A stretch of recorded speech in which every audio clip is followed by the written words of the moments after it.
ભરૂચ શહેરના કૃષિ યુનિવર્સિટીથી જાડેશ્વરના મુખ્ય માર્ગ પર મીઠા પાણીની લાઇન નાખવાની કામગીરી ચાલતી હોય, જેમાં સાઇડ બર્નનો રસ્તો શોધીને પાઇપ નાખવામાં આવી હતી। તે કામગીરી પૂર્ણ થતાં ઘણા વખતથી લોકોની આ રસ્તાના નવીનીકરણ માટેની માંગ હતી, ત્યારે રાજ્ય સરકારના માર્ગ અને મકાન વિભાગ દ્વારા અંદાજિત રૂપિયા 1.30 કરોડના ખર્ચે જાડેશ્વર રોડ પર આવેલ કૃષિ યુનિવર્સિટીથી જાડેશ્વર બસ સ્ટેન્ડ સુધી ડાબી બાજુના રીસર્ફેસિંગ તેમજ રિસ્ટોરેશનના કામનું ખાતમુહૂર્ત ભરૂચના ધારાસભ્ય રમેશ મિસ્ત્રીના હસ્તે કરવામાં આવ્યું હતું। આ પ્રસંગે ભરૂચ જિલ્લા ભાજપ પ્રમુખ મારુતિસિંહ અટોદરિયા, જિલ્લા પંચાયત કારોબારી અધ્યક્ષ ધર્મેશ મિસ્ત્રી, ભાજપના હોદ્દેદારો, અગ્રણીઓ સહિત મોટી સંખ્યામાં સ્થાનિકો ઉપસ્થિત રહ્યા હતા।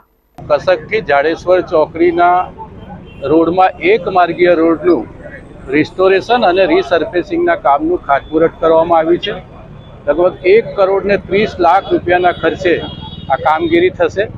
છેલ્લા ઘણા લાંબા સમયથી પીવાની પાણીની લાઈન નાખવા માટે અને જુદા જુદા વિભાગોની મેન્ટેનન્સ કામગીરી આ માર્ગ ઉપર થવાના કારણે આ માર્ગ નવો કરવાની જરૂરિયાત ઊભી થયેલી છે, જેના કારણે રાજ્ય સરકારને રજૂઆત કરતા માર્ગ અને મકાન વિભાગ દ્વારા આ 1 કરોડ ને 30 લાખ રૂપિયાના કામનું આજે ખાતમુહૂર્ત કરવામાં આવ્યું છે।